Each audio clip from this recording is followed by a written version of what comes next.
ไหว้สารในปารมีธรรมพระเถระครูบาอาจารย์พระภิกษุสงฆ์สามเณรทุกตนทุกองค์ขอสวัสดีพี่น้องท่านทุกฟังป้อน้อยป้อนานป้ออุ้ยแม่อุ้ยที่รับฟังรายการจากสถานีวิทยุกระจายเสียงพระพุทธศาสนาแห่งชาติและสังคมขึ้นเพื่อการศึกษาพระพุทธศาสนาและวัฒนธรรม FM 104.50 เมกะเฮิรตซ์จากวัดไฟหิน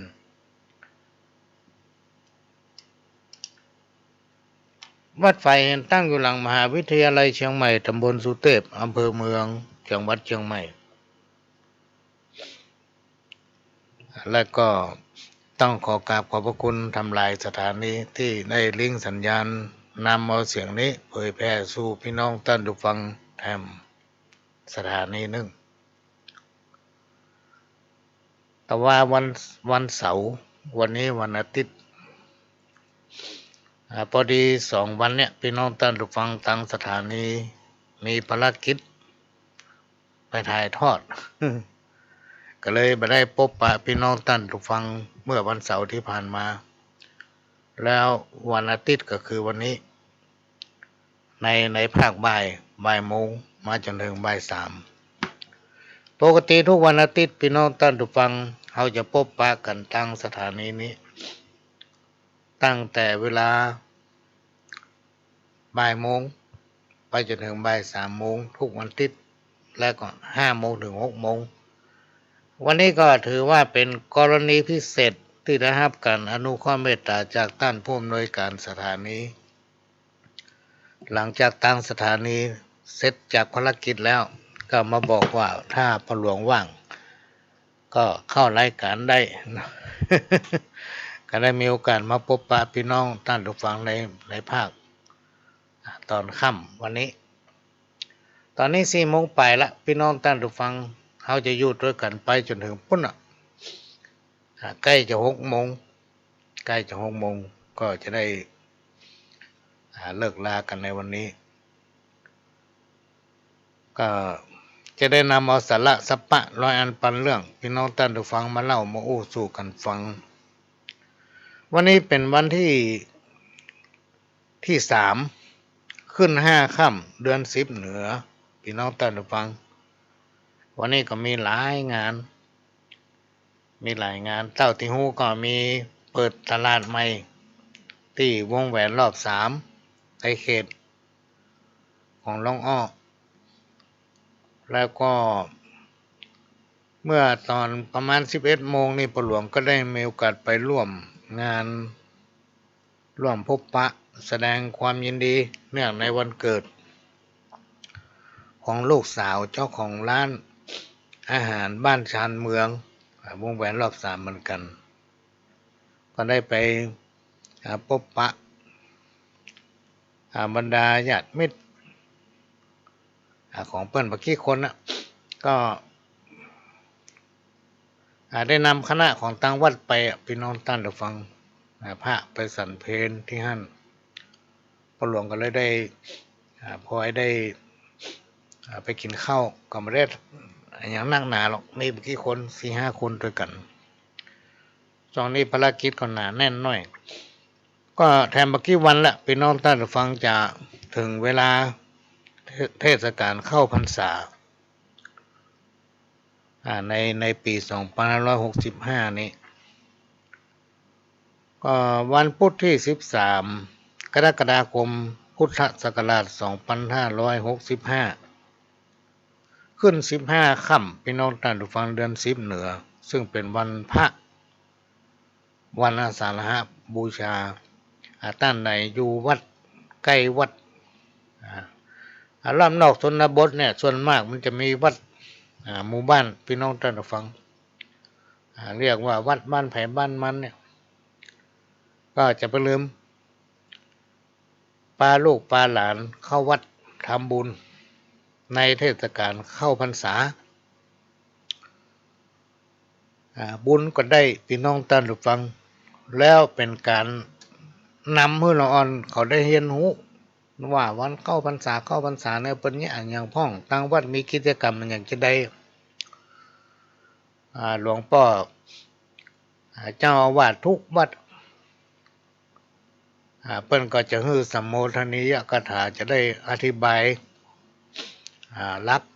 ใจความของการเข้าพรรษาว่าตลอด3 เดือนน่ะพระสงฆ์องค์เน้นมีกิจหยังพี่น้องศรัทธาจะต้องทำอย่างใดเปิ้นก็ได้อธิบายให้ฮู้ก็ขอเชิญชวนพี่น้องท่านผู้ฟังทั้งหลายได้ชวนลูกเต้าเหล่าหลานเข้าวัดฟังเทศน์ฟังธรรมทุกวันพระวันศีลนะอยู่ใกล้วัดไหนก็ไปวัดนั้นในเมืองเนี่ยพี่น้องท่านผู้ฟังวัดมันติดกันซึ่งใครจะไปวัดไหนก็แล้วแต่ความสะดวกของใครของมันแต่เรานอกชนบทเนี่ยมีวัดบ้านไผ่บ้านมันพี่น้องท่านผู้ฟังก็จะไปลืมไปฮื้อกำลังใจไปช่วยกันทนุบำรุงพระพุทธศาสนา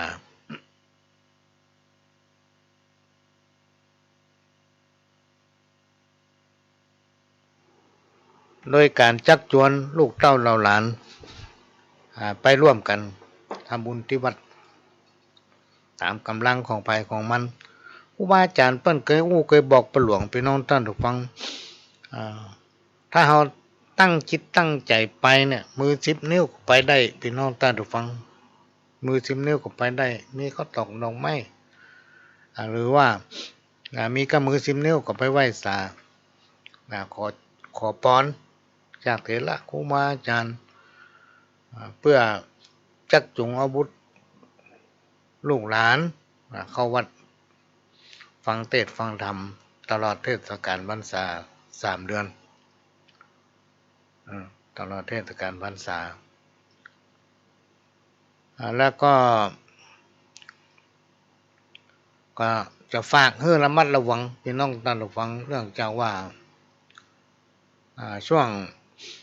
เข้าพรรษาเนี่ยพี่น้องท่านผู้ฟังมันก็จะมี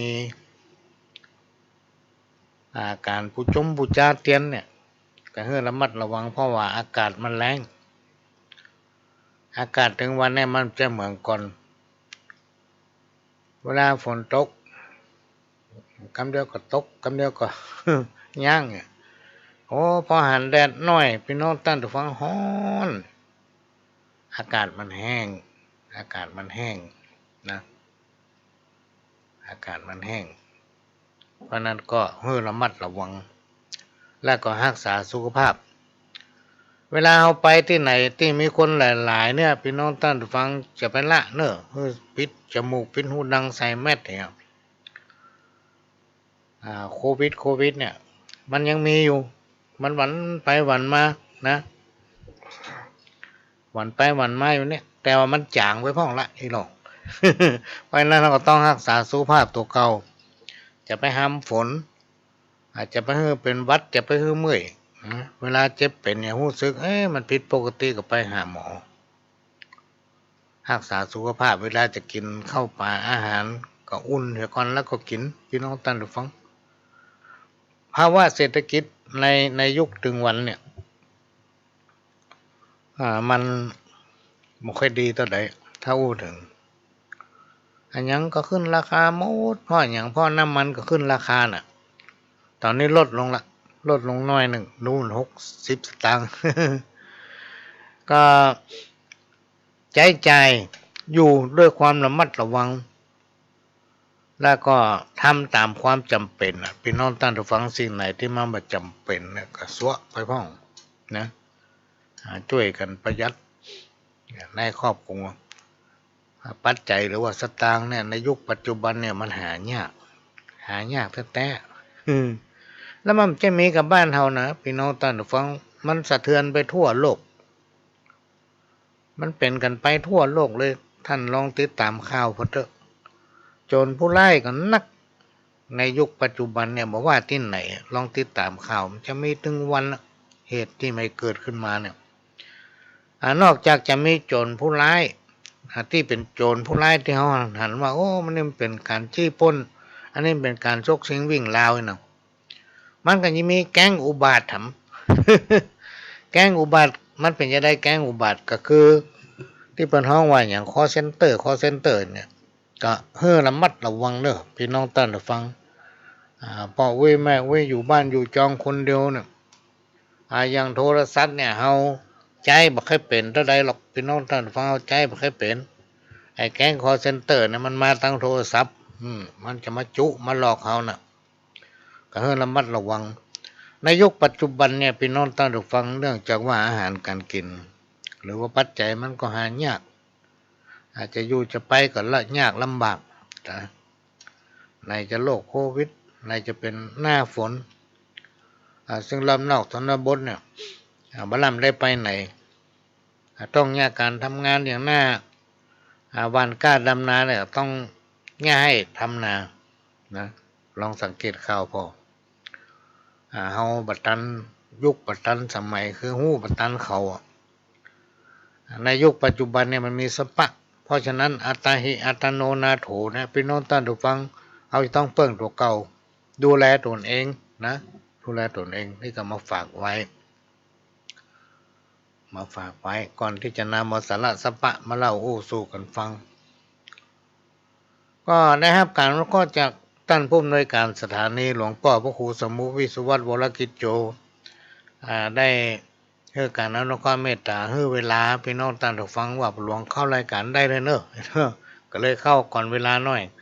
แต่ปกติเขาจะปะกัน5 โมงถึง 6 โมงแมลง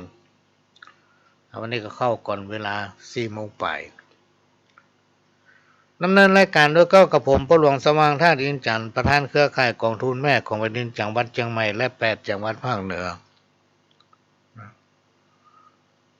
รองประธานศูนย์ประสานงานกองทุนแม่ของแผ่นดินแห่งชาติ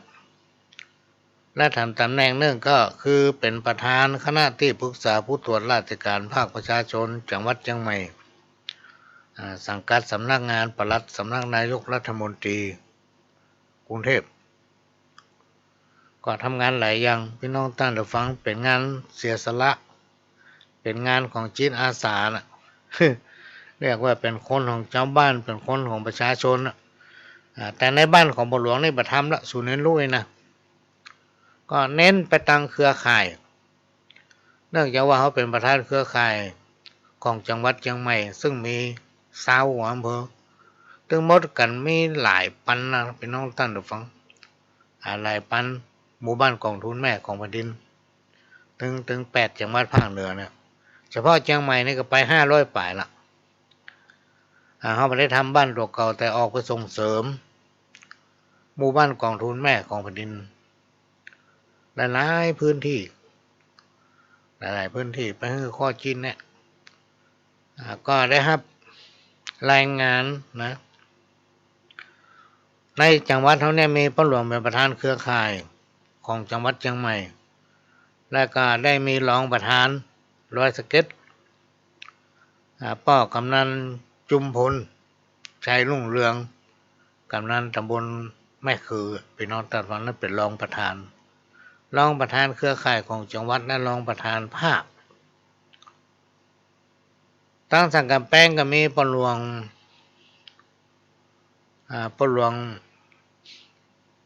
ตีแล้วก็สารปีก็มีปหลวงชัดชัยชมพูอันนี้เป็นเหตุลันยึกประธานโซนใต้ก็มีปหลวงจรัญธรเทพประธานโซนเหนือนี่ก็เอาปหลวงสอนพี่น้องท่านฟังนองประมาณเป็นที่ปรึกษาเป็นกรรมการเครือข่ายของทุนแม่ของวันนี้เนี่ยก็เลยเอามาทำการแทนใช้ประกันปหลวงคำมูลปหลวงคำมูลใช้ประกันก็ไปได้พบได้ปากับเปิ่นมาเมินก็มีการออกไปขยายผลหมู่บ้านเครือข่ายของทุนแม่ของวันดินที่ผ่านมาบักกี้วันเนี่ยพี่น้องท่านผู้ฟังต่างจังหวัดเชียงใหม่เนี่ยร่วมกับโรงเรียนโพลิได้จัดกิจกรรมวันยาเสพติดโลกวันต่อต้านยาเสพติดโลกและก็มีการรับบริจาคโลหิตซึ่งได้มอบหมายให้รองประธานนะก็ได้มีต้านพระหลวงชัดชัยชมพู ซึ่งเป็นเฮรยิกและคณะกรรมการของเครือข่ายของทูตแม่ของแผ่นดินจังหวัดเชียงใหม่ได้นำคณะไปพร้อมกันนี้ได้มอบหมายให้ทางปหลวงบ้านช้างเพืองหมู่ที่3พร้อมกับคณะพร้อมกับนักเรียนของโรงเรียนกวางสิงห์ได้ไปร่วมเปิ้นตอนนี้จังหวัดเชียงใหม่พี่น้องท่านได้ฟังโดยปวสภาค5และสำนักงานพัฒนาชุมชนจังหวัดเชียงใหม่ก็ได้มีการรณรงค์เพื่อบริจาคเลือดน้อมเกล้าถวายเฉลิมพระเกียรติสมเด็จพระนางเจ้าพระบรมราชินีนาถพระพันปีหลวงนะตั้งแต่ประเดี๋ยวนี้ไปจนถึงปุ้นธันวาบ่พี่น้องท่านฟังก็ถ้าทางอำเภอก็ดีทางหมู่บ้านเครือข่ายของทูตแม่ก็ดีจัดกิจกรรมก็ขอเชิญพี่น้องท่านหลายได้ร่วมกันบริจาคโลหิตเพื่อน้อมเกล้าถวายเฉลิมพระเกียรติสมเด็จพระพันปีหลวงพี่น้องท่านฟังก็เชิญเชิญร่วมกันตอนนี้ก็กะว่าจะทำแผ่นไวนิลเพื่อไปประชาสัมพันธ์ทุกอำเภอแต่ว่างบมันมีพี่น้องท่านฟังงบมันน้อยกำลังหาผู้มีจิตศรัทธาอยู่ แล้วก็ทำประการหนึ่งพี่น้องท่านผู้ฟังในช่วงเทศกาลตลอดการพรรษา3 เดือนเนี่ยหลังจากออกพรรษาแล้วก็จะมีกฐินของแต่ละวัดเพื่อจะนำปัจจัยที่ได้จากการทอดกฐินนั้นไปทนุบำรุงศาสนวัตถุไปพัฒนาวัดซึ่งบอกว่าวัดหรือว่าอย่างต่างๆเนี่ยพี่น้องท่านผู้ฟังทุกปีก็จะมีการพัฒนานะถ้าผมพัฒนามันก็จะเก่ามันก็จะค่ำจะคืบไปแหละ วัดเป็นสถานโรงพยาบาลวัดเป็นสถานที่รักษาโรคจิตของคนเฮาเนาะทำให้จิตเฮาสวยงามจิตเฮานิ่งถ้าเฮาได้เข้าไปวัดแล้วใจจุ่มได้ฟังเทศน์ฟังธรรมแล้วม่วนอกม่วนใจพี่น้องท่านผู้ฟังฟังเทศน์ฟังธรรมแล้วเนี่ยกินข้าวได้นอนหลับนะกินข้าวได้นอนหลับก็จะขออนุญาตพี่น้องท่านผู้ฟังแป๊บหนึ่งนะเพราะว่ามีแขกมาหาเดี๋ยวก็จะเปิดเทปเก่าฟังสักแป๊บหนึ่งเชิญครับท่านผู้ฟังเป็นประจำทุกวันอาทิตย์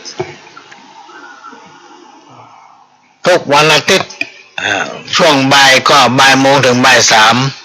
3แล้วก็5 โมงถึง6 โมงแล้วก็วันเสาร์นี่4 โมงถึง6 โมงแมลงแล้วก็ได้รับการอนุเคราะห์เมตตาจากท่านผู้อำนวยการสถานีให้เวลาเมื่อคืนทุกคืนของวันพฤหัส3 ทุ่มถึง4 ทุ่มพี่น้องท่านผู้ฟังก็มาพบปะกันทางสถานีวิทยุแห่งนี้ช่วงนี้ก็จะนำเอาสาระสปะรายงานปันเรื่อง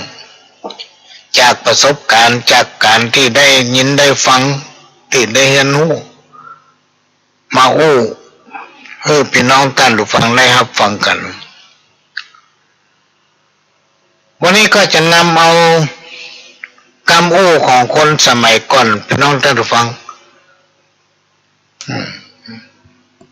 คำของคนสมัยก่อนที่เพิ่นแต่งแต้มเขียนไว้สมัยก่อนเนี่ยผู้หลักผู้ใหญ่มักจะสอนลูกๆหลานๆบอกว่าพ่อใจแม่หญิงจะต้องรักษามารยาทเป็นต้นว่า1ไฟในอย่านำออก2ไฟนอกอย่านำเข้า3จงให้ปันสิ่งของแก่คนที่ควรให้4 บ่ควรให้ปันสิ่งของที่บ่ควรดีให้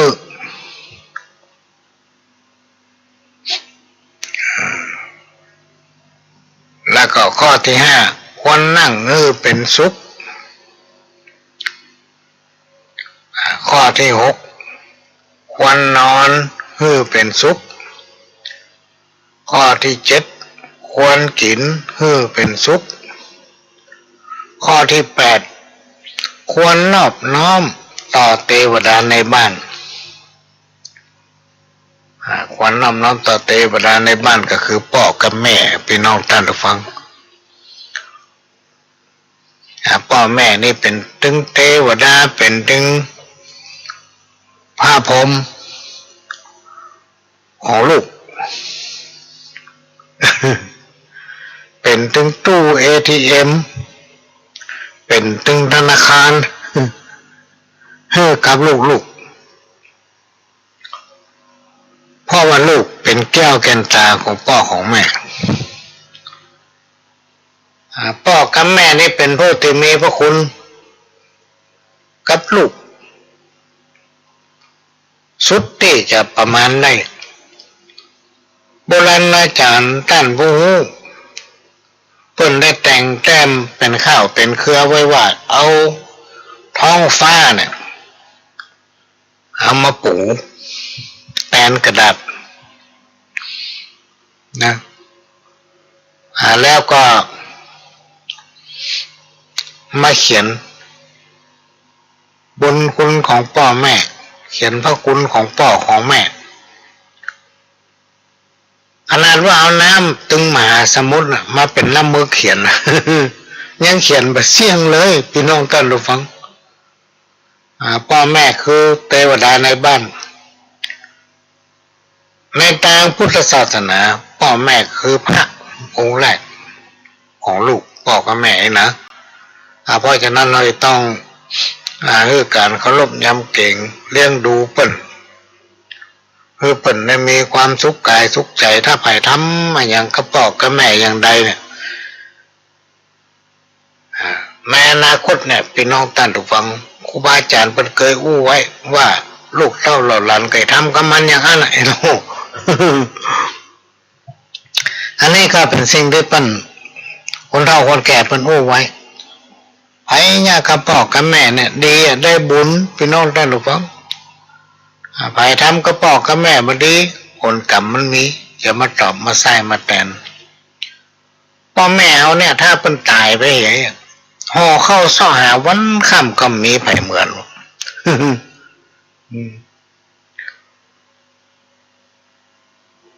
และทำกรรมหนึ่งพี่น้องท่านผู้ฟังไฟในอย่านำออกไฟในอย่านำออกนั้นมีความหมายว่าอย่านำเอาเรื่องภายในบ้านของตนเองไปอู้ให้เปิ้นคนอื่นฟังเรื่องภายในครอบครัวของตนเองจะนำไปอู้ให้เปิ้นคนอื่นฟังเนี่ยหยังอู้เปิ้นฟังเนี่ยหยังมันเป็นเรื่องภายในครอบครัวของตนเองอู้ไปแล้วไผจะมาช่วยตัวเองได้อันนี้บ่น้องว่าเอาไฟในบ้านของตัวแล้วออกไปตั้งนอกมันมีทำกรรมเรื่องที่ผมว่าเปิดเสื้อเปิ้นหันหลังไปอู้เรื่องของตัวเปิ้นฟังหมด มีหลายคนนะพี่น้องท่านผู้ฟังอันนี้เป็นเรื่องจริงถ้าเอาป้าแม่มันก็เล่าเรื่องผัวมาเนื้อเอาฟังถ้าเอาป้าผัวมันก็เล่าเรื่องเมียมาเนื้อเอาฟัง มันมีแต่ละพี่น้องท่านผู้ฟังเนี่ยคนเล่าคนแก่สมัยปู่ย่าตายายบรรพบุรุษเราเพิ่นแต่งแต้มเขียนไว้ว่าไฟในจะไปนำออกไฟนอกก็จะนำเข้ามาในบ้านหมายความว่าอย่านำเอาเรื่องตั้งนอกเข้ามาในบ้านที่มันเป็นเรื่องบดีนะหรือว่าเอามาอู้ในบ้านของตัวเก่าทั้งที่หู้อยู่ว่าเป็นเรื่องบดีก็เอามาอู้ในบ้านตัวเก่าคนอื่นมาได้ยินอาจจะกลายเป็นเหตุเป็นเรื่องเป็นราวหรือเป็นที่มาของการทะเลาะวิวาท ในครอบครัวหลายผู้หลายท่านพี่น้องท่านผู้ฟังติดไปเนี่ยการทำงานบางทีเครียดจากการทำงานเนี่ยปิ้งมาพานคนทางบ้าน บรรดาคนที่เคารพนับถือคนที่รู้จักกันเขาจะมักจะบอกว่าเวลาเนี่ยการทำงานน่ะปะหลวงอันใดที่มันเครียดบางทีทำบัดเสร็จเขาขอกล่องไว้ตู้ไว้น่ะบัดต้องเอาใส่ใจแล้วปิ๊กมาบ้านก็มาพักผ่อนถ้าเอาเก็บใส่อกใส่ใจมาถึงบ้านก็ได้อารมณ์บดีละไปอู้พินหูกันทะเลาะเบาแวงกันอันนี้คือไฟทางนอกความขุ่นข้องมองใจอารมณ์เครียดอารมณ์งุนงิดจะปามาตุยเอาล่ามาหันข้อที่3จงเมื่อปั่นสิ่งของหรือว่าแก้วแหวนเงินคำหรือว่าอย่างก็แล้วแต่นะของเฮาเนี่ยแกคนที่ควรฮื้อพี่น้องท่านผู้ฟังเขาต้องดูความจำเป็นของเพิ่นตัวว่าเพิ่นมีความจำเป็นจะต้องใจอย่างการช่วยเหลือคนนั้นใจว่านับได้นับนี้ไปเลยนะบางทีผ้าห่มเพิ่นมีเต็มตู้มีตึงผ้านวมมีตึงผ้าห่มกาโบตันกานั่นกานี่มีอันหมดเต็มตู้ห่มตึงแบบเสี่ยงเอาไปฮื้อเป็นแถมเนี่ยห้องว่ามีความจำเป็นมันมีความจำเป็นเพราะฉะนั้นจะต้องฮื้อของที่เปิ้นจะใจฮื้อของที่เปิ้นจำเป็นจะต้องใจแล้วเปิ้นบ่มีประมาณเนี้ยเราต้องดูว่าเราจะฮื้อปันอะไรยังที่ควรฮื้อแล้วเปิ้นเอาไปใช้ประโยชน์ได้ข้อที่4บอกควรฮื้อสิ่งของหรือว่าแก้วแหวนเงินทองกับคนที่บอกควรฮื้อบางรายเป็นน้องท่านผู้ฟังยามตกอับแปลงหน้าตาเศร้าส้อยมาขอความช่วยเหลือบอกกองเพิ่นช่วยเหลือไปแล้วมาเป็นกุ้นอย่างนี้ก็มีน่ะ ข้อที่5ควรนอนให้เป็นสุขถ้าเป็นลูกแม่ยิงหรือลูกสะใภ้บัดนี้นอนก่อนพ่อผัวแม่ผัวหรือนอนก่อนผู้เป็นพ่อเป็นแม่ของสามีถ้าเป็นลูกเขยหรือว่าลูกชายเนาะโบราณเพิ่นว่าบอกควรจะนอนก่อนพ่อเมียแม่เมียอันใดที่ควรเนี่ยควรทำอันใดที่ควรเก็บก็เก็บก็เพี้ยวทำอย่างมันเรียบร้อยก่อนแล้วก็ค่อยเข้านอนข้อที่6ควรกินให้เป็นสุขถ้าเป็นลูกสะใภ้หรือว่าลูกยิงก็บอกควรกินอะไรอย่างหรือว่ากินข้าวกินน้ำกินอย่างแล้วแต่กินก่อนพ่อผัวแม่ผัวถ้าเป็นลูกเคยหรือว่าลูกชายก็บอกควรกินข้าวหรือว่ากินอะไรอย่างก่อนพ่อเมียแม่เมียกินอะไรอย่างนี้ให้พอเปิ้นจะไปหันแกกินจะไปกลัวเสียเปรียบพ่อเมียแม่เมีย ประการสำคัญจะไปด่าเมียส่งหน้าพ่อแม่แม่เมียน่ะพี่น้องท่านผู้ฟังอันนี้คนตะกอนเป็นว่า ก็ได้พ่อแม่มันตัดใจเนาะ ข้อที่7ควรนอบน้อมต่อเทวดาในบ้านเทวดาในบ้านก็คือพ่อเมียแม่เมียพ่อผัวแม่ผัวหรือว่าพ่อวิแม่วิควรให้ความเคารพยำเกรงอ่อนน้อม เชื่อฟังคำสั่งสอนของพ่อและแม่พ่ออุ้ยแม่อุ้ยให้ปฏิบัติเปิ้นให้เปิ้นได้มีความสุขพ่อแม่พ่ออุ้ยแม่อุ้ยท่านเป็นเทวดาในบ้านนะท่านเป็นเทวดาในบ้านถ้าไผ่ผู้ใดประพฤติปฏิบัติดังที่กล่าวมาแล้วนั้นโบราณอาจารย์ท่านได้กล่าวไว้ว่าจักอยู่เย็นเป็นสุขฮิมาก้าขึ้นอายุมันยืนยาว100 ปลายพะเนอะ อันนี้เป็นกรรม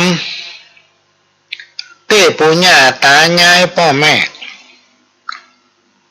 บรรพบุรุษของเราเนี่ยเปิ้นสอนไว้เปิ้นจะสอนคู่ผัวตัวเมียหรือคู่บ่าวสาวหรือคนที่จะเอาหรือว่ามาอยู่ด้วยกันใหม่ๆเนี่ยพี่น้องท่านผู้ฟังเปิ้นจะเอากรรมเนี้ยมาสอนนะมีกรบทหนึ่งที่คนในสมัยโบราณเปิ้นว่าปากเป็นเอกเลิศเป็นโทหนังสือเป็นตีเนาะมีปัญญาบ่เสียหลายถ้าหูมากบ่มีปากลำบากตายมีอุบายแต่อู้บ่เป็นก็ป่วยกันถึงเป็นครูรู้วิชามีปัญญามากบ่รู้จักใจปากถึงจะมีความรู้มากกับเปล่าตาย อันนี้เป็นกรรมที่ท่านผู้รู้เพิ่นแต่งแต้มเขียนไว้พี่น้องท่านผู้ฟังรสพระธรรมคำสอนเป็นเสมือนน้ำทิพย์ธรรมะเป็นคำสั่งสอนขององค์พระสัมมาสัมพุทธเจ้านะพี่น้องท่านผู้ฟังแม่นไผจะมาถ่ายทอดเอามาสั่งมาสอนเอามาบรรยายเอามาอู้หูฟังเหมือนว่าเฮาได้ฉลมได้พรมน้ำทิพย์สะล้างความเศร้าโศก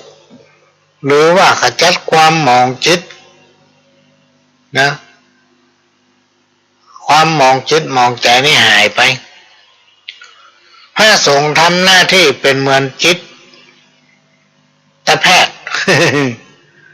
คอยเยียวยารักษาโรคทางใจนะพระสงฆ์เถระครูบาอาจารย์นี่เป็นหมอใหญ่กันแล้ว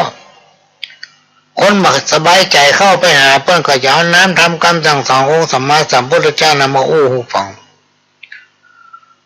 เต้าก็ว่าคนฟังคนนั้นได้ประพรมน้ำทิพย์วัดวาอารามเนี่ยพี่น้องท่านผู้ฟังเป็นสถานที่สงบเป็นสถานที่สงบการไผ่ได้ไปพักอยู่ในวัดวาอารามก็ม่วนอกม่วนใจหรือว่าทำให้จิตใจสงบนั่นเองจะเนี่ยจะทำอะไรอย่างก็จ้างถ้าทุกคนมาพอละติเพื่อก่อครูบาอาจารย์ท่านกล่าวไว้ว่าเหมือนมีบ่อทองคำว่ะจะเนี่ยจะทำอะไรอย่างก็ตามเด้อพี่น้องท่านผู้ฟังถ้ามีคนหลายคนหู้เนี่ยเข้ามาหามาติงว่านั่นควรแน่ยี่อันนี้ควรแน่อย่างนั้นแล้วมันจะดีงี้ดีงั้นเพื่อเอาว่าติเพื่อก่อโบราณอาจารย์กล่าวว่าเหมือนมีบ่อทองคำต้องการข้ามก็เขาจะเนี่ยจะทำอะไรอย่าง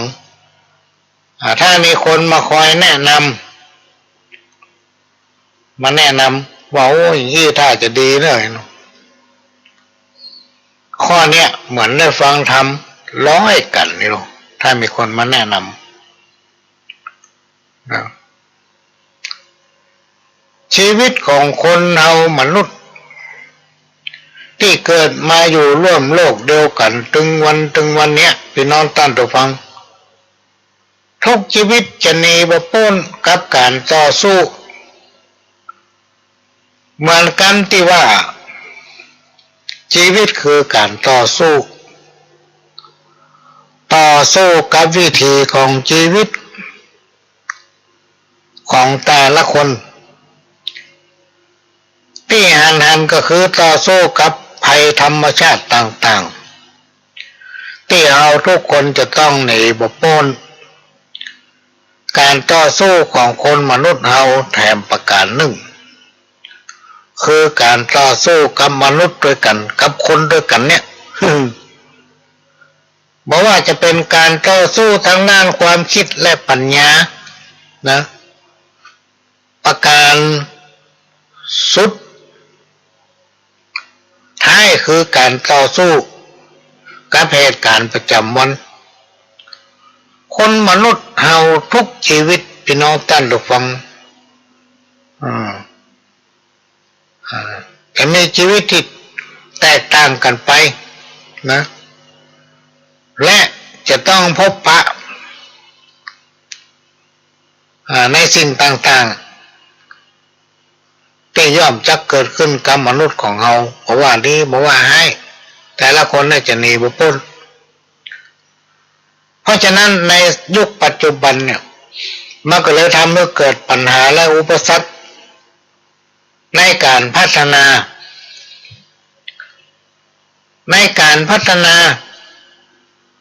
ในสังคมชุมชนนั้น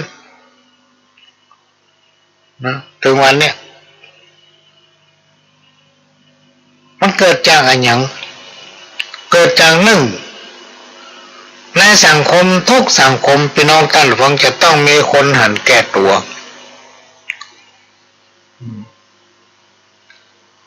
อันที่สองก็คือเก่งกว่าต่ออำนาจอันที่สามก็คือขาดความสามัคคี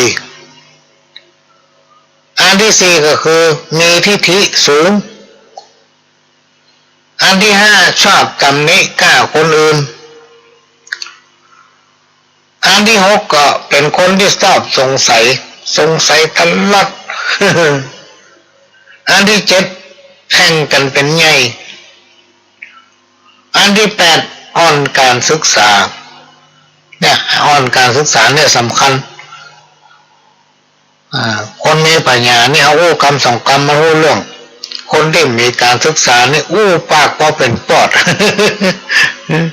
มันถึงรู้เรื่องข้อที่แปดเนี่ยอ่อนการศึกษาข้อที่เก้าหวังกล้าจะได้สินจ้างรางวัลอันนี้ก็สำคัญพี่น้องท่านหรือฟังไปเนี่ยอย่างที่ไหนก็หวังว่าจะได้อย่างจากเปิ้ลเมื่อไรถ้าเปิ้ลไปได้สมใจหวังโคตรทำการตึงมหันมันซ้ำนี่เป็นต้น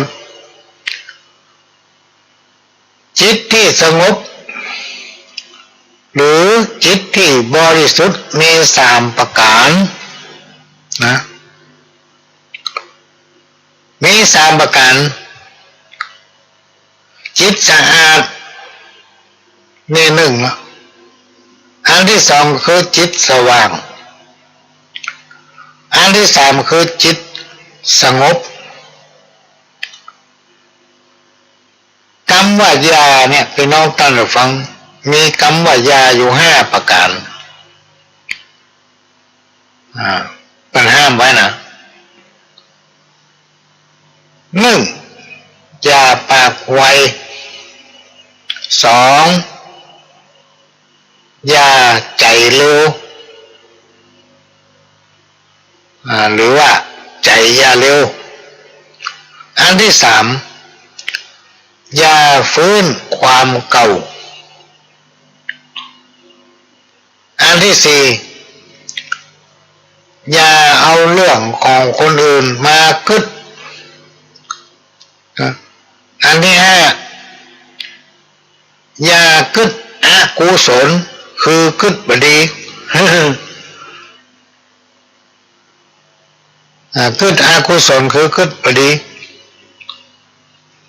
ก็เลยเขียนว่ายาห้าประการยาห้าประการ ประการที่หนึ่งก็คืออย่าปากไวประการที่สองใจอย่าเร็วประการที่สามก็คืออย่าฟื้นความเก่าข้อที่สี่อย่าเอาเรื่องเก่ามาอุมาคึดข้อที่ห้าอย่าคิดบดีคืออย่าคิดอกุศลเนี่ยเปิดให้ถือนะพี่น้องท่านผู้ฟังหน้าใหม่ถือได้นี่ดีขนาด มีผู้ที่เคารพนับถือหลายๆท่านหลายๆคนบ่นจมอ่ะ แม่ทำดีแล้วบ่ได้ดีบางเตื้อก็รำคาญเลยตัดคำว่าปมด้อยของการทำความดีนั้นมันมีหลายประการเอาง่ายๆพอจำได้ก็คือหนึ่งทำดีบ่ถูกที่สองทำดีบ่ถึงดี ก็เลยกลายเป็นทำดีไม่ได้เพี้ยไม่ได้ดีสักคำเพราะมันทำดีบ่ถูกที่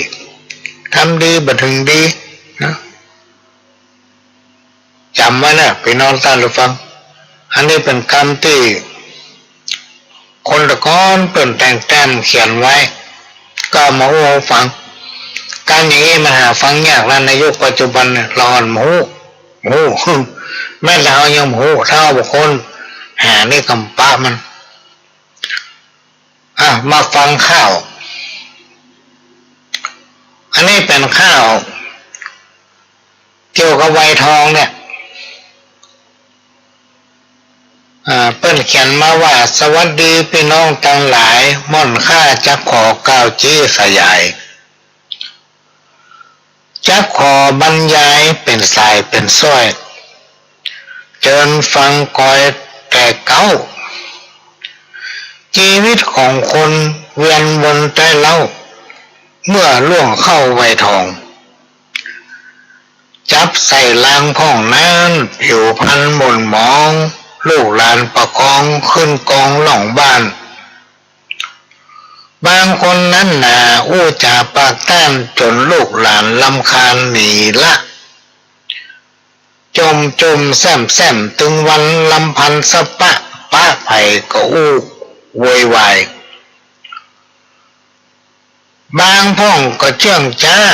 อู้หาก้าตั้งตายคาบเข้าแรงไงเบื่อหน่ายจมซ้ำแก่ไปทุกทีบ่มีไผห้ามอายุอานามแก่แล้วเมื่อถึงวัยทองเขาต้องเพิดแผ้วทำใจพองแผ้วงามดีเข้าหาธรรมะเลิกละคัดสีสิ่งที่อัปรีเฮือหนีอย่าใกล้ฮักลูกฮักหลานวงวานเหนือใต้กู้จากกำไดม่วนเพาะบ่ว่าภายในมีใจทรงเคราะห์สอดเจาะเร่งสร้างทางบุญผ่านโลกมานักช่วยจักอุ่นหนุนมีใจการุณกำจุนไปหน้าใจประสบการณ์ยาวนานแก่กล้าเพื่อถูกเวลาแน่ไซพักผ่อนร่างกายผ่อนคลายเข้าไว้อย่าให้เหนื่อยไข้ลอยลาทุกวันค่ำเจ้าอย่าได้สุกาจักจวนกันมาอู้จ่าปากต้านพบป้าสั่งสรรค์ป้ากันทำบ้านป้ากันทำบ้านมีการมีงานม่วนนักออกกำลังกันให้มันคึกคักตามหลักถูกต้องอนามัยเพื่อให้แก่จ้ายืดอายุไขมีคนวิจัยเอาไว้อย่างอีกถ้าหากคนเฮากระเป๋ากระปี้รับรองว่าดีเลิศล้นเรื่องเล่าบุรีเรื่องนี้ฮือป้นเป็นการเริ่มต้นดีงามอบายมุขกองทุกขวางหนาม พยายามห้ามปามลูกเขา มุ่งทำความดีอย่ามีหม่นเศร้าเพราะอายุเฮานักแล้วเข้าวัดเข้าวาบกากาดแก้วก็ถึงแต่แก้วดวงงาม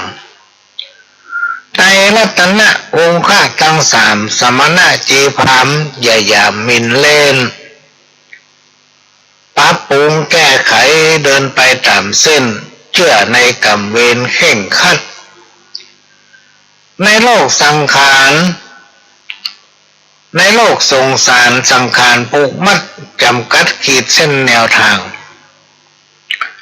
กำหนดชีวิตหมดสิทธิ์ขัดขวางเฮาต้องปล่อยวางอื่นค้างบ่ได้ความแก่ชรามันเข้ามาใกล้จะลบไปทางใดก็บ่พ้น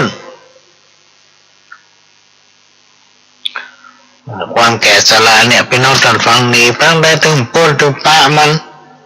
หนีมันต้องได้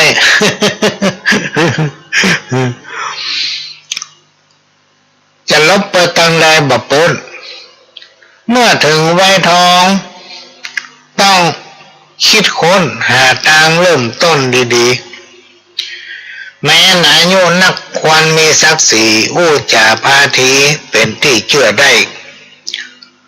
ลูกหลานนับถือยกมือน้อมไว้จะไปทางใดสมคิดขอน้อมเชิญชวนหมู่เฮาญาติมิตรตัวทิศที่ขึ้นวัยทองโปรดร่วมกันไว้อย่าได้หม่นหมองประคับประคองปองดองร่วมสร้างอุดหนุนชมรมเพื่อสมไฟอ้างคิดหาแนวทางช่วยกันร่วมกันช่วยเหลือเหมือนเรือลอยน้ำช่วยกันทอจ้ำพายไป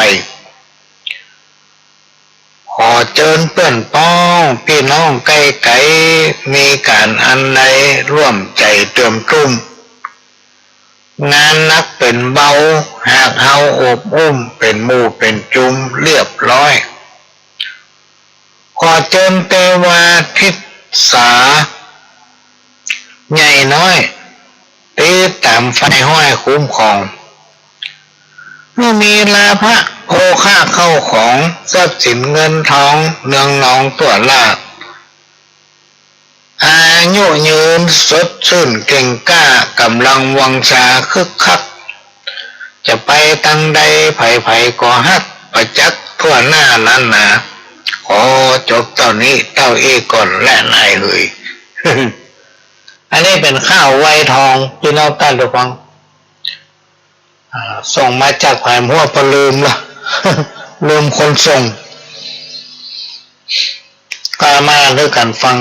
ขณะนี้พี่น้องท่านผู้ฟังก็กำลังรับฟังรายการสารธรรมกรรมเก่าจากสถานีวิทยุ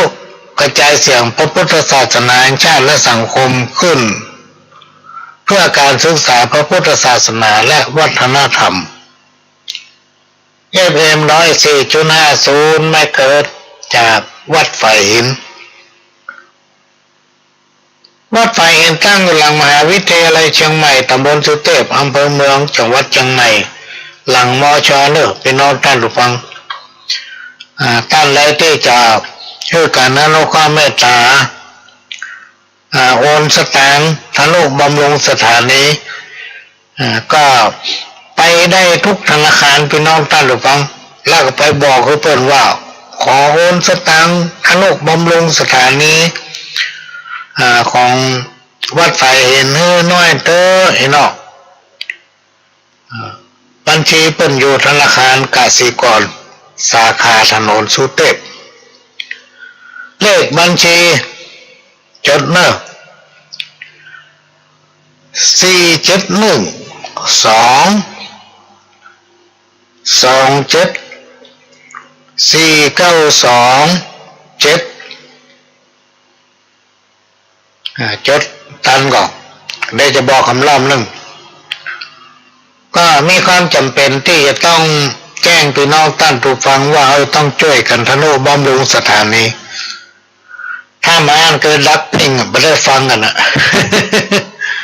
มันดักไปจันเมินเป็น2 อาทิตย์ บอกเว้ยแม่เว้ยปนอปนานครูบาอาจารย์โทรหาเขาก็บอกสร้างติดแล้วได้2 ติดไปแล้วโทรมาเดือดอันยังนักปิ้งผมเล่าว่าอาทิตย์หนึ่งไปเลย2 อาทิตย์กลับไม่ได้ยินเสียงเลยหรอกก็ต้องขอสุมาภัยด้วยต้องมีการทนุบำรุงถ้าเอาบัดโนบำรุงนี่ดักปิ้งเดี๋ยวไปเรื่อฟังกันนะถ้าไผ่โอนเข้าไปแล้วก็แจ้งมาทางรายการกำนึงจะได้ประชาสัมพันธ์ให้คณะที่จัดรายการพี่น้องต้นฟังสามารถโทรเข้าที่โทรศัพท์หน้าเครื่องนี้ได้0531100638 0531100638แต่ถ้าออกรายการไปแล้วในคณะที่ไม่ได้จัดรายการไม่ต้องโทรเนอะเพราะมันต้องมีแผลครับเชื่องต่างบันไดมันดัง3 เตือนนะแล้วก็เข้าแฟกซ์หมดเชื่องต่างบันไดแล้วก็มือถือถ้าไผ่มีไลน์ของพระหลวงไผ่มีเฟซมีไลน์นี่สามารถส่งสลิปใบที่ท่านไปโอนเงินมาให้ได้ถ้ามันนักหนาป้าแป้นก็จะให้ทางสถานีออกใบอนุโมทนาให้ถ้ามันบอก100 200 300 400นี่ก็บ่ต้องออกก็ได้ แล้วสำหรับท่านที่ขอหนังสือมาในหนังสือมันก็มีกรรมโอกาสขึ้นเต้าทั้ง4 กรรมสมมาควตานกรรมเวรตานนะกรรมไหวปารมี30 ทัศกรรมไหวมหาปัตตมื่นหลวงกรรมไหวพระสวดมนต์อิติปิโสอย่างมีหันหมดมีค่าวันหลายบทช่วงนี้บัดไรเนี่ยเนอะพี่น้องท่านผู้ฟังเนื่องจากว่าภาวะเศรษฐกิจกับไม่ค่อยดี บัดได้แปลงมีคนขอมาสำหรับท่านที่ฟังทางเฟซทางไลน์เนี่ยฟังได้จากหลายพื้นที่ทั่วประเทศก็มีพี่น้องที่อยู่สีคิ้วน่าจะฟังทางโทรศัพท์เนาะเพราะมันฟังได้ทั่วโลกมันเป็นรายการที่เผยแพร่เสียงและภาพไปทั่วโลกอันนั้นต้นก็ขอหนังสือมาถ้ายังฟังอยู่หรือว่าใครที่ฟังก็บอกให้เปิ้นกรรมว่าประหลวงบริญาเถอะ ไม่ได้แต่งเติมได้ทำเถอะหนังสือนะช่วงนี้มีแจกรอเข้าภาษาแล้วก่อน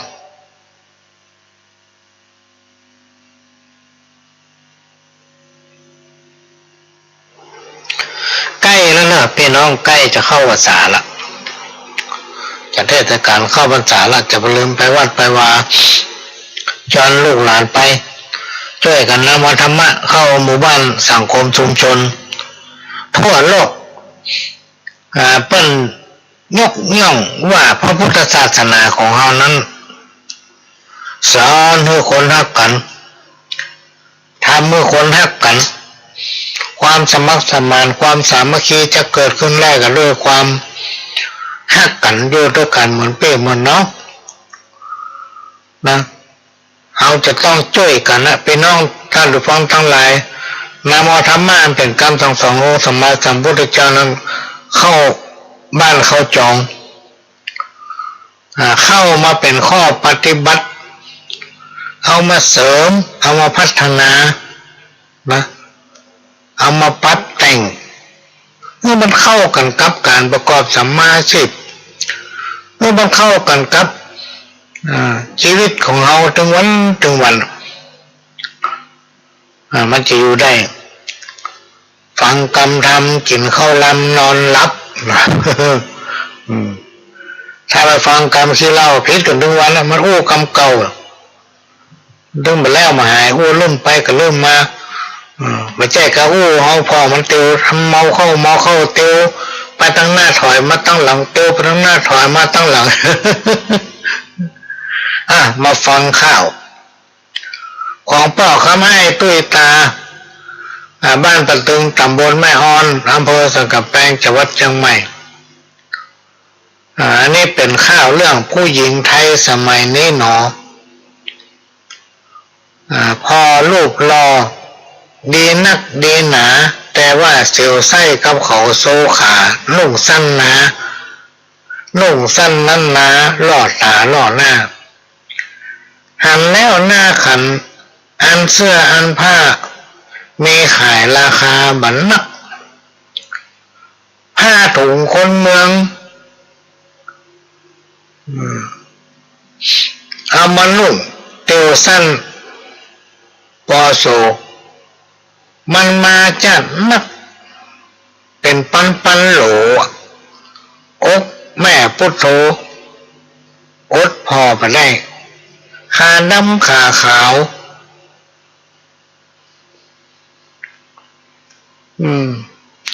เซลสาวแต้ใบขาลายหันมดพร้อมเสียงรถเตียวถนนหนทางเลี่ยนเกี้ยง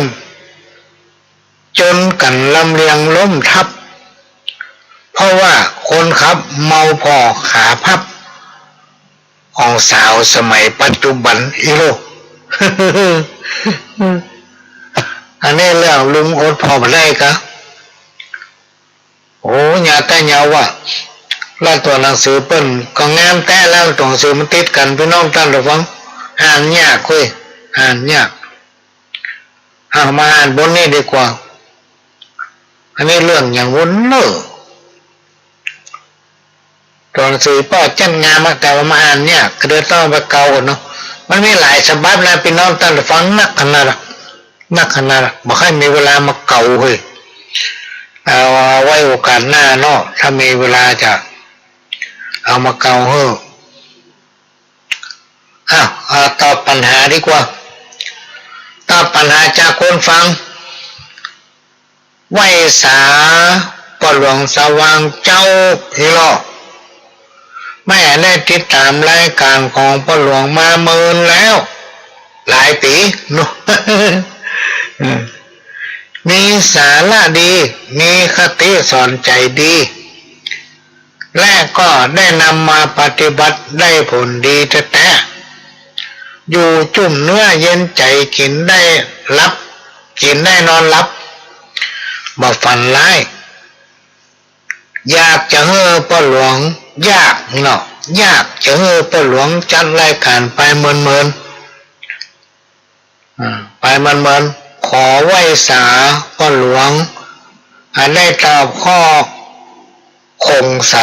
คือแม่สัก2 ข้อหนึ่งเป็นถามว่าตรงกระด้างคือตรงอะไรอย่างไรเจ้า แต่ว่านี่อ่านป้ายนะแม่ตรงกระด้างเนี่ยอ่านป้ายอยู่ตรงกระด้างเป็นตรงที่ทำด้วยไม้นะแม่เนอะเป็นไม้กระดานเป็นแผ่นแกะสลักลวดลายทึบก็เราสิวเนี่ยต้องสลุให้มันพ้นลายหรือเขาห้องกันว่าต้องลายให้พ้นลายปุ้นลายเพศเป็นห้องว่าเป็นไม้แผ่นเนี่ยนะเป็นห้องว่าตรงกระด้างข้อที่2ว่าสาถามแถมข้อเจ้าตุงสาววาคือตุงอันหยังใจในงานอันหยังตุงสาววาคือตุงอันหยัง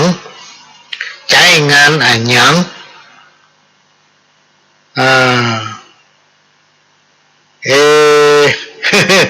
ตุงสาววา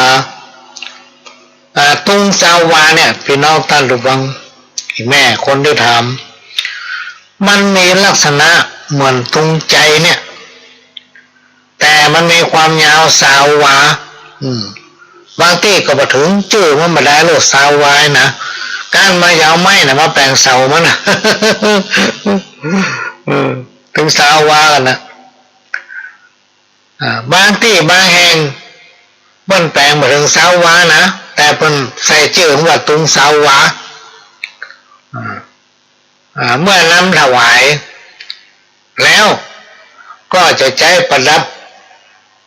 ในวิหารหรือรอบวิหารนะ โดยเอาพาดกลับไปกลับมาที่คือของวิหารเลิกพี่น้องท่านผู้ฟังคือทั้งข้างวิหารรอบข้างวิหารนั่นก็ได้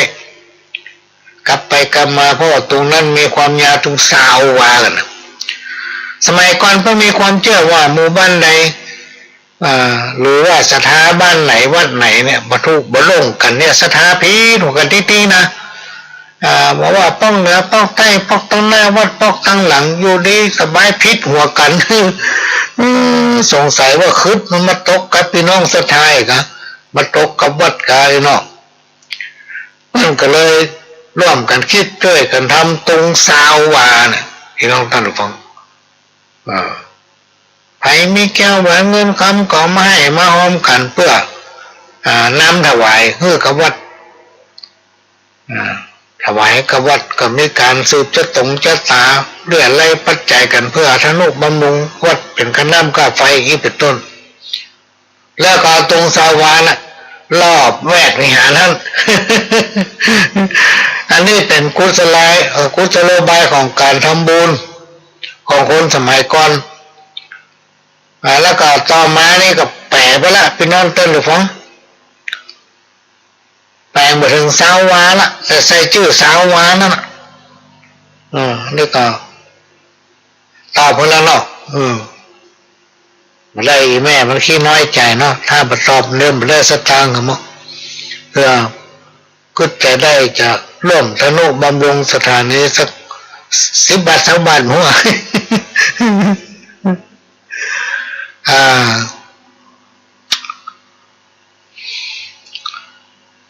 อันนี้ก็เรื่องเล่าสืบตามกันมาในคงบัดทันเวลาละเพราะว่าช่วงเจ้าเขาปะกันละบ่ายโมงไปถึงบ่าย 3แล้วกันได้ครับการอนุเคราะห์จากต้านผู้อำนวยการสถานีให้เวลาทำน้อยหนึ่งก็คือ5 โมงถึง 6 โมงแมลงแล้วทุกวันพฤหัส2 ทุ่มหรือ3 ทุ่มถึง4 ทุ่ม9 โมงถึง10 โมงเมื่อคืนน่ะเห็นไหมเนาะเราจะมาปะกันทุกวันพฤหัสทางสถานีวิทยุFM 104.50ของวัดฝ่ายหินคือสถานีที่พี่น้อง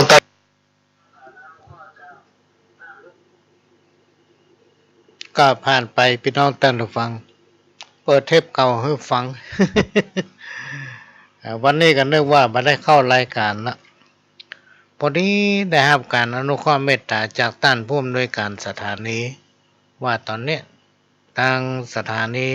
ว่างเว้นจากภารกิจการถ่ายทอดละก็หลวงว่างก็เข้าเลยเนอะก็เลยได้เข้ารายการเจ้าหน่อยประมาณ4 โมงครึ่งตะกี้นะแล้วก็ต้องขอกราบขอบพระคุณพี่น้องคนฟังบางผู้บางท่านก็หลวงลาไปละลาว่าวันเสาร์วันอาทิตย์นี้ไปได้ปากันเนอะสถานีติดการถ่ายทอดก้อยไปปากันวันพฤหัสก็เป็นรายการที่เจ้าบ้านพี่น้องท่านผู้ฟังนำเอาสาระสปะร้อยอันปันเรื่องมาเล่าโอ้สู่กันฟังจากประสบการณ์จากการที่จำมันจำนี่ได้จากการเรียนรู้จากครูบาอาจารย์แต่ก่อนในเวลาเพิ่นไปเทศที่ไหนพระหลวงจะโต้ไปเนาะไปฟังแล้วก็จำไว้ก็มีโอกาสก็มาอู้จากประสบการณ์พวกจากคำอู้ของครูบาอาจารย์พวกพี่น้องท่านผู้ฟังเพื่อว่าคำอู้คำไหนที่มันมีสาระก็ฝากให้พี่น้องท่านผู้ฟังทั้งหลายได้นำไปประยุกต์ใช้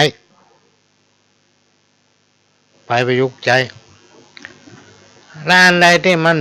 มีสาระก็ต้องออกไปเอาละไว้ในวิทยุฮะเป็นประจำพี่น้องท่านผู้ฟังทุกวันเสาร์ตั้งแต่เวลา4 โมงถึง 6 โมงแมลงแล้วก็วันอาทิตย์บ่าย โมงถึงบ่าย 3แล้วก็5 โมงถึง 6 โมงแมลงแล้วก็ได้รับการอนุเคราะห์เมตตาจากท่านผู้อำนวยการสถานีหลวงพ่อพระครูสมุวิชวัตรได้ให้การอนุเคราะห์เมตตาให้เวลาทำทุกวันพฤหัส3 ทุ่มถึง4 ทุ่ม ก็มาปะกันที่นี่สถานีวิทยุวัดไฟหินพี่น้องท่านผู้ฟังเป็นของพี่น้องคนฟังทุกท่านเป็นเจ้าของที่เราต้องได้ช่วยกันอนุบำรุงเนอะพี่น้องท่านผู้ฟังทั้งหลายเราก็ได้อยู่ด้วยกันไปเหมือนๆนะถ้าเราไปช่วยกันอนุบำรุงกำเดียวหายแซ่บ วันที่ไปต้นรายการคราวแล้วได้2 อาทิตย์สถานีต้องหยุดเนื่องจากว่าเสาอากาศมันมีปัญหาก็เลยได้แปลงได้เปลี่ยนพี่น้องท่านผู้ฟังคนฟังอยู่ในเรื่องม่วนท่ามได้ฟังเนาะเพราะทางสถานีนั้นได้สรรหาเอาสาระที่มีประโยชน์ฟังง่ายและสามารถนำไปประยุกต์ใช้ได้เพื่อท่านฟังเอาออกอากาศมาถึงพี่น้องท่านผู้ฟังถึงบ้านถึงจองก็จะนำเอาเรื่องตาบอดคำจ้างมาฟังมีคนตาบอดอยู่4 คนต่างกับป้ากันเถียงกันนะพี่น้องท่านทุกคนเถียงกันถึงวันเถียงกันเรื่องจ้างพ่อตาบอดถึง4 คนเถียงกันว่าจ้างนั้นมีรูปร่างหน้าตาเป็นเช่นใดเถียงกันมามีวันจบแล้วก็สรุปไปได้พ่อต่างคนต่างก็มีตาบอดเหมือนกันหมดถึง4 คนในที่สุดก็พากันไปหายังที่ไปหาที่พักของผู้เป็นกวนจ้างเพื่อจะได้พิสูจน์ว่าจ้างมีรูปร่างลักษณะอย่างใดตาบอดคนที่1ก็เข้าไปขอผู้เป็นกวนจ้างขอปลาไปพอไปหาจ้าง พอไปถึงแล้วตาบอดคนที่1ก็เข้าไปลูบไปค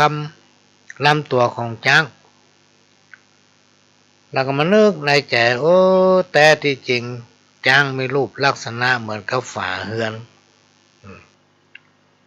พร้อมไปรูปไปคำตัดติดตัวของจ้างตาบอดคนที่2เข้าไปรูปคำแถมไปรูปคำตรงขาของจ้างแล้วก็คนว่าแต่จริงจ้างเนี่ยมีรูปร่างลักษณะเหมือนกับต้นมะพร้าวเนาะ ตาบอดคนที่3ก็เข้าไปรูปคำที่ห่างจ้างแล้วก็ขึ้นมาว่าแต่ที่จริงจ้างมีรูปร่างเหมือนกับไม้กวาดเนาะ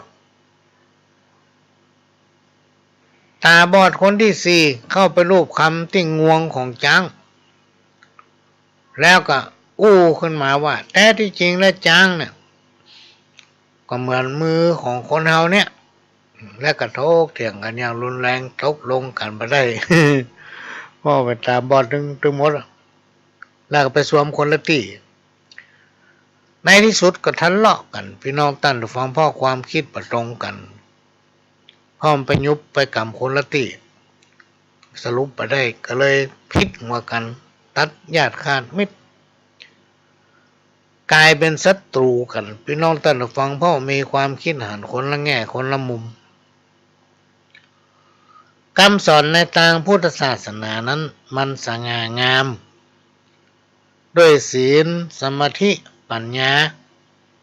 หรือว่า3 ขั้นตอนคือปริยัติปฏิบัติปฏิเวทซึ่งแปลเป็นภาษาชาวบ้านก็คือหูจักหูจริงและก็หูแจ้ง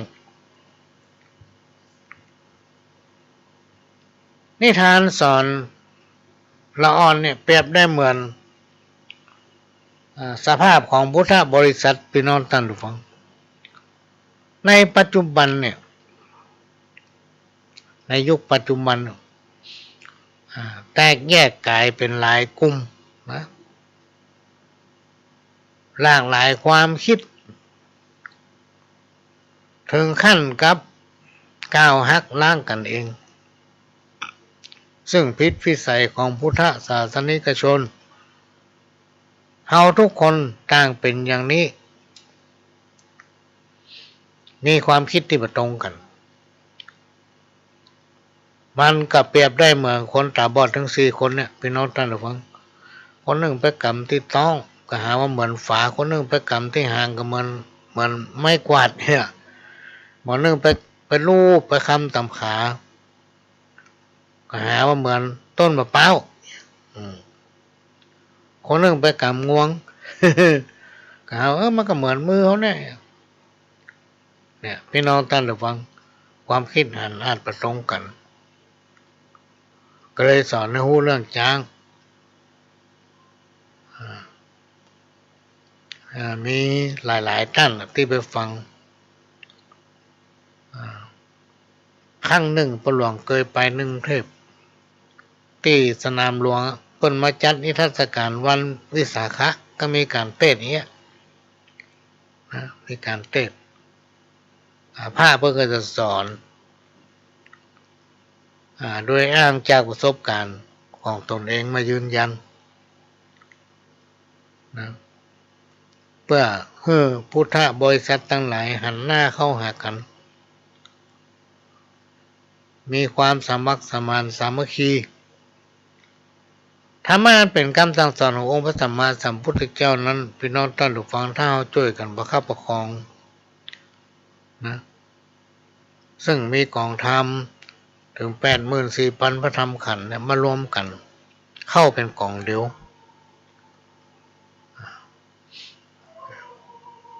มันก็จะเกิดประโยชน์กับพี่น้องศรัทธาสันติบาลตานเข้านะส่วนผู้ที่เจริญรอยตามก็คือพระเถระครูบาอาจารย์พระสงฆ์เจ้าเขาก็ต้องมาพิจารณานะพี่น้องท่านฟังไปเจ้าว่าเอาข่าวลือว่า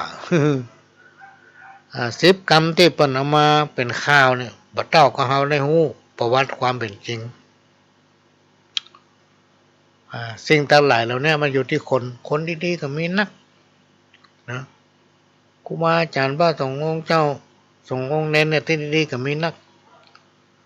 ที่มันทำมือเสียที่มันโด่งดังกันในเฟซในไลน์อย่างเนี้ยสมัยเฟซสมัยไลน์เนี่ยมีอย่างน้อยก็ดังกันไปทั่วทำให้เกิดความเสียหายอย่างทั้งหลายเราเนี่ยมันเกิดจากจิตใจพี่น้องท่านฟังก็คือว่าไปได้ศึกษาธรรมวินัยจิตใจศีลธรรมแล้วบอกเข้าในองค์ในใจเป็นเพราะอย่างเพราะว่ามาบวชเพื่อดีก็มาบวชเท่าพ่องเนี่ยมาบวชเฮียนพ่องมาบวชเพื่อเอาอานิสงส์พ่องแล้วผู้ที่บวชนะก็ไม่ได้ติดตามดูพฤติกรรมบวชแล้วปล่อยบวชแล้วปล่อยอันนี้สำคัญที่สุดเพราะฉะนั้นคนที่เป็นดีก็ดีพี่น้องท่านผู้ฟังแล้วเราจะต้องวางแนวคิดมาช่วยกันรักษาทนุถนอมช่วยกันประคับประคองสนับสนุนคนที่เป็นทำความดีบอกว่าจะเป็นฆราวาสบอกว่าจะเป็นภายนอกภายในก็คือพระภิกษุสงฆ์สามเณรถ้าอาหารเพื่อนทำดีเราต้องเข้าไปส่งเสริมพี่น้องท่านผู้ฟังโดยเฉพาะเป็นพุทธบริษัทนะเขาต้องเข้าไปส่งเสริมให้เพื่อนทำดียิ่งขึ้นเดี๋ยวนี้มันถึงเวลาแล้วที่เราจะต้องช่วยกันขุดเอาเพชรออกจากขี้เปอะขุดเอาเพชรออกจากโคนตมโดยบาหารแก่มิตรสินจ้างนะมันล้าสมัยแล้วอมิตรสินจ้างเนี่ยถ้าตลาดใดที่เฮายังหันแก่มิตรสินจ้างคนดีถึงบ่เกิดพี่น้องท่านผู้ฟังคนดีถึงบ่เกิดมันไปเกิดได้อย่างไรเพราะฉะนั้นเราต้องมีการส่งเสริมช่วยกันเพื่อจะช่วยกันประคับประคองเอาแก้วทั้ง3ประการวัดวาอารามเนี่ยคือมันเจริญรุ่งเรืองไปทางหน้าช่วยกันปฏิบัติบอกว่าจะเป็นด้านนี้วาจาด้านกายด้านใจปฏิบัติศีลภาวนาน้อมนำธรรมะอันเป็นการสั่งสอนขององค์พระสัมมาสัมพุทธเจ้านั้น ไว้กับตนกับตัวแล้วนำมาประยุกต์ใช้กับบ้านกับจองพี่น้องท่านผู้ฟังกับการประกอบสัมมาอาชีพแล้วเอาเผยแพร่ไปถึงละอ่อนให้เขาได้มีโอกาสหาประสบการณ์และมีการเรียนรู้ถ้าที่ไหนมีศีลมีธรรมเนี่ยพี่น้องท่านผู้ฟังสังคมชุมชนนั้นอยู่เย็นเป็นสุขถ้าสังคมไหนบ่มีศีลบ่มีธรรมเอาก็ทะเลาะเบาะแว้งเอาความรู้เอาประสบการณ์มาพิษหัวกันมันมีที่สิ้นสุดสังคมนั้นอยู่เป็นสุขนะบวรเนี่ยมันก็จะต้องมีการผสมประสานจะต้องมีส่วนร่วมช่วยกันถึงวัดถึงบ้านถึงโรงเรียนนะเพื่อสร้างสรรค์สิ่งที่ดีๆขึ้นกับในสังคมชุมชนนั้นๆนะเรื่องเล่าเมื่อมาแล้ว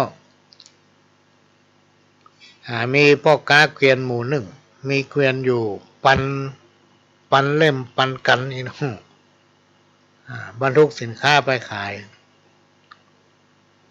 หรือบางเจ้าก็ซื้อสินค้าจากที่อื่นนำมาขายในเมืองของตน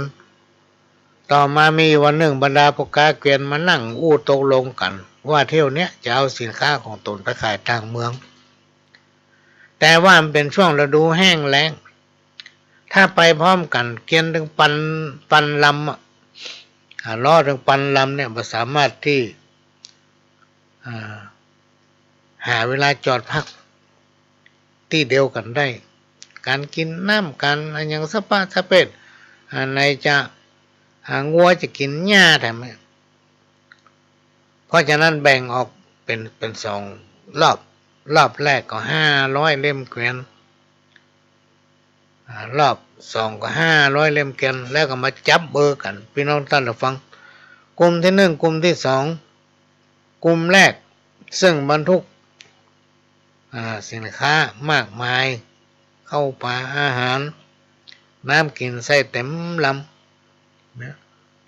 เมื่อตกลงกันได้แล้วเจ้ามืดวันต่อมานายสาธีเขามาแจ้งว่ากลุ่ม2เขาออกไปก่อนละเมื่อไปแจ้งละพวกกลุ่มที่1ได้ฟังกระบอกหมู่เกียนถึง500 ลำนะพักผ่อนเตรียมกำลังแถม4 วันก็เดินตามไปในคณะที่กำลังเดินทางในวันต่อมากับปากันออกเดินทางลัดป่าลัดเขาผ่านเวลาไป3 วัน 3 คืนในระหว่างทางกับไปปะพ่อใจคนหนึ่งนั่งเกวียนผ่านมาตาแดงมือถือธนูผมเสื้อผ้าเปียกหมดก็ได้จอดสนทนากันแล้วก็ใจคนนั้นก็บอกปกก้าเกวียน500 เกวียนระยะทางข้างหน้าอุดมสมบูรณ์เหรอมีหญ้ามีน้ำเยอะแยะเลยหมู่เกวียนทั้งหลายบอกฟังพี่น้องตั้งแต่ฟังเกวียนเที่ยวที่2นี่บอกฟังสำหรับเกวียนเที่ยวแรกนะฟังเปิ้นว่ามันอุดมสมบูรณ์เนี่ยเฮาบรรทุกน้ำมามันนักเอาขว้างเอาทิ้งอยู่ห้องเสบียงอย่างต่างๆให้เนาะเอาทิ้งหมดไปทางหน้าไปโจรตายพี่น้องตั้งแต่ฟังวันที่หน้าก็มาต่อเนาะเวลามันจะหมดละตอนนี้ ยังกับ5 นาทีเพื่อทางสถานีจะได้นำเอาสาระดีๆมาออกอากาศให้พี่น้องท่านผู้ฟังได้ฟังมีการประชาสัมพันธ์นั่นนี่พวกเราก็จะขอนำรายการนี้จากพี่น้องท่านผู้ฟังไปก่อนก็มาปะกันในวันพฤหัสพี่น้องท่านผู้ฟังหลังจากนั้นก็วันเสาร์ทุกวันเสาร์เวลา4 โมงถึง6 โมงแมลงทุกวันอาทิตย์บ่ายโมงถึงบ่าย3แล้วก็5 โมงถึง6 โมงทุกวันพฤหัส3 ทุ่มถึง4 ทุ่มเนอะพี่น้องท่านฟังก็มาปากันสำหรับวันนี้ก็จะขอนำรายการจากพี่น้องท่านฟังไปก่อนขอให้กินข้าวลำนอนรับโชคดีมากันคู่คนจากกับผมพระหลวงสว่างท่าอินจันทร์ขอสวัสดีครับ